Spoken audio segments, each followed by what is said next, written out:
سلام سلام كورة خاتاتلتي كما يعيلهم سلام لكم. أنا لكم أملاك مسجن همين يختم. نحنا ما لنا نبيش تقرأي. كان دي أفرح فرحنا نات كاميرا.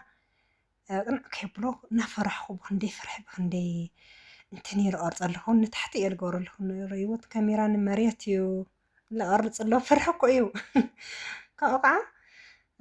تريوا لهم كتمك يا خميلة صموها وحيد وازلو.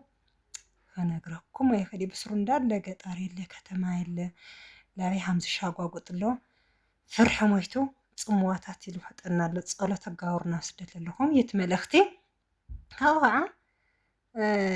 بإمه بسرعة حفتي قفل له قالت وهاي لسي تجني أنا كميني منامن سكن قرنا لحنا نحواتي يسوي لها تيبلك لك أكا قفل له منامن لبهال حشتيو جن بقى تمن اسيته انت اشل بጣም فرحو لاي حمله اتل لاي حمل شبله من ما يردك فرح مالتي لك حمز قفا يخمصيو ان ارترا يوستو يوم نحمزيان خمزيان حما ورتتنا سمعه بقى ከተማታት بጣም حما كونتاتين يا قطامي عدا قال ما انت حمسكيها كم ترو لنا عرضكو بقى بጣም فرحنيو سبيه نبري بقات من قدي قال عندي باجاج عندي تاكس عندي سيل روب زنارات تريقول لهم تصوي ليني منم يلي تريقول لهم منم بقى باجاج حلو تريلا تسهت من لافتي للنار تترقياس بقى تصو تمن قد ريو مو عدا قال ما انت حامس زي مرقص يركوي نيرو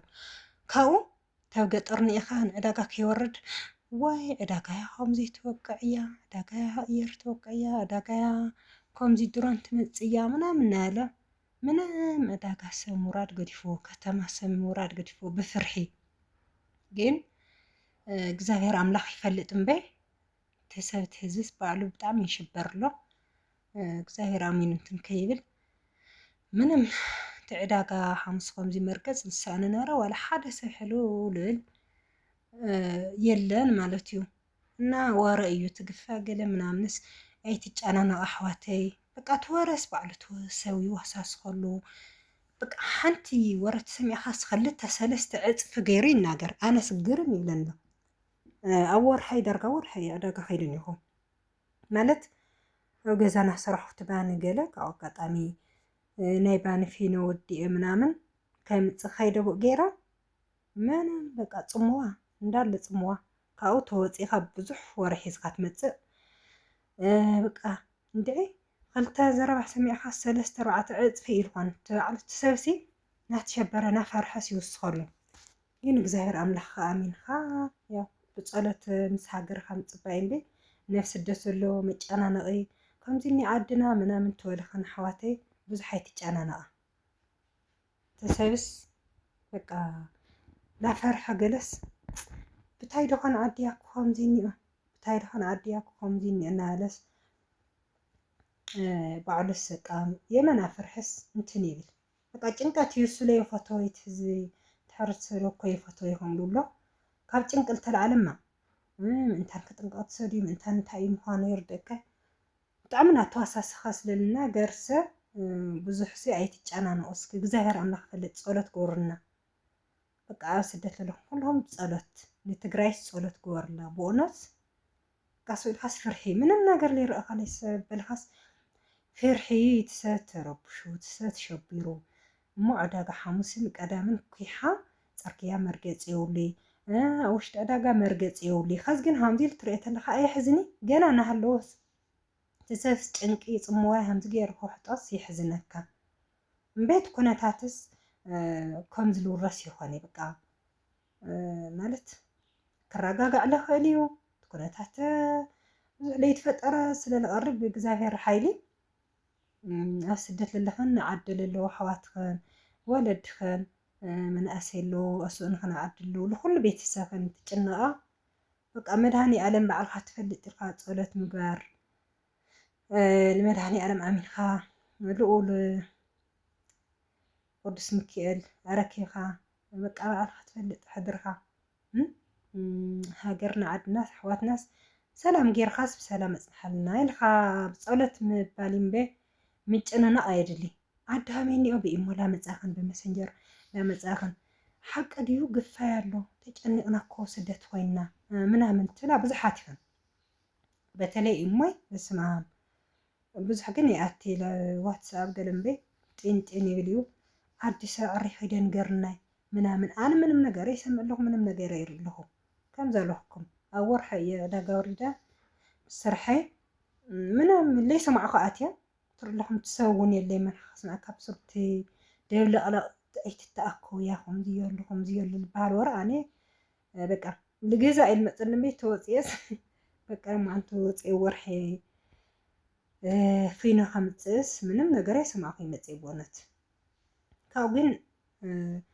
ስደት ኮይንካ ከቢድ እዩ ንእሽተይ ነገር ተሰሚዕካ ትጭናቕ ንእሽተይ መጨነቕ ተሰሚዕና ንጭናቕ ኣንስና ስደት ባዕለይ ስለዝነበርኩ ኣሕዋተይ ማዕረ ንእሽተይ መሐጎስ ተሰሚዕና ብጣዕሚ ከም መጠን ብላዕሊ ንሕጎስ በቃ ቀረባ ኣይተስፋና ሌላ ንእሽተይ መጨነቕ ተሰሚዕና ብጣዕሚ ንጭንቕ ኣነ ከምኡ እየ ነይረ ካብ ዓዲ ደው ኢለ በቃ ፅቡቕ ተስፋና ለይድዩ ነቤተሰብ ገለ ንእሽተይ ነገር ተሰሚዐ ሕጉስ ይብል በቃ ካብ መጠን ብላዕሊ ካብኡ ሌላ ንእሽተይ ሕማቕ ዘረባታት ገለ ይሰምዕ ኣለኹ ጭንቕ ኢለ ነፍሰይ ወዲአ እያ ዝሓድር እናሴ ከምኡ ኣይንኾን ኣብ ስደት ዘለናስ ኩሉና ኢና ከምኡ ነይርናና ከምኡ ኣይንኾን በቃ ጥንክር ኢልና ተርንዕ ኢልና እግዚአብሔር ይፈልጥ በቃ ምስ ህዝቦም ኣሕዋትና ወለድና ቤተሰብና በቃ ምስ ሃገሮም ምስ ሰቦም ምስ ሃገርካ መዓት ዳርጋ ገዓት ኢሎሞ እና ከምኡ ኢልኻን ጥንክር ኢልኻን ስራሕኽን ክትሰርሕ ኣለክን በ በቃ ሓናስ ታሕና ኢና ናይኻቱም በ ኣነ ኣሕዋተይ ኣለዉ በቃ ሓናስ ታሕና ኢና ለኣኻቱም ኢና ጭንቅናም በ የበለኒ ሓደ ሓወኒ ዋ በስመ ኣብ ለከሳቶም እውን ጭንቕ ኣለዉ ኢልካስ ተመሊስካ ተናዓድካ ኩነታት ገዲፍካስ ተብ ስደት ለለሓውካ ይሕዝነካ ይጭንቐካ ወይ ኣሕዋተይ ይጭንቑልና ኣለዉ ኣይ የጨንቕናዮም ኣብ ስደት እሞ ስራሕ እሞ ህራስ ብዙሕ ዘይትፀግብ እሞ ድኻም እሞ ናፍቆት እሞ ጭንቀት ተደራሪቡስ ክንደየናይ ተፅዕኖ ከም ዘሕድረሉ ተብ ስደት ለለ ኣሕዋትናስ በቃ ይፈልጦ የባዕለይ ማለት እዩ እና እንታይ እየ ክብል ደልየ ግፋይ ኣሎ ከምዚ ያሎ መንእሰይ ከምዚ ኮይኖም ከምዚ ኮይኖም ተባሃለስ ብዙሕ ኣይትጨናነቕ እግዚአብሔር ይፈልጥ በቃ እና ኩሉ ሰብና ብዙሕ ሰብ ስለዝኾነስ ኣምላኽ ይፈልጥ ኢልክነስ ኣይትጨናነቓ ብዛ ናይ ከዚ ረመዳን ኣፍታ ረመዳን ኣፍቲ ሓያል ስራሕ እያ ኒኣ ሓያል ጭንቃ ምስኡ ተደራሪቡ ንእምሮኽን ተፅዕኖ ከይፈጥረልክን ልጥዒናኽን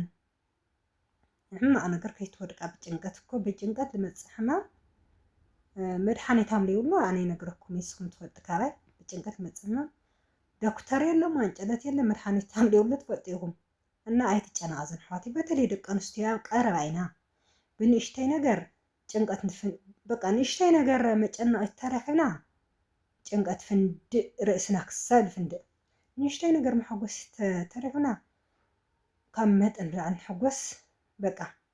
ከምኡታት ኣይንኾን ኣጀና ባሃሊት እየ ክቡራት ኣሕዋተይና ዓድናማ በቃ ከምዚ ኣብ ወርሒ ክልተ ሰሙን ተወሪድካስ መፍርሒ ፅምዋ ይውሕጥ ኣለና እግዚአብሔር ኣምላኽ ፈልጥ መድሃኒዓለም ባዕሉ ልኡሎ እግዚአብሔር ሲ ፍጡሮ ይርስዒና ተጨኒቕካ ዘይኮነ ሰላም ንመፅእ ባዕሉ ሎ ጎይታ ፍጡሩ ኣሪሙ ሰላም ዝገብር ሰላም ነወርድና ኣጀኾነ ኣይንጨናነቕ ብዙሕ ሲ ከምዚ ያሎ ናይ ወረሰብ ሲ ኣየጨናነቕና እየትቪድዮናና ናይ ርማዓንቲ ቪድዮ እዚ መስል ከይሓድኩምለ በቃ ከምዚኣ እያ ኒኣ ማለት እዩና እስከ ኩልኩም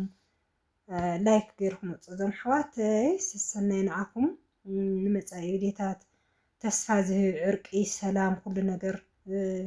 ለሐጉስ ዜናታት ንሰምዑ ደሞ ተስፋ ንገብር ልመን ኢልዎ ቅዱስ ሚካኤል ቦይ እና ኣጆና ባሃሊት እየ ክቡራት ኣሕዋተይ ቻው ቻው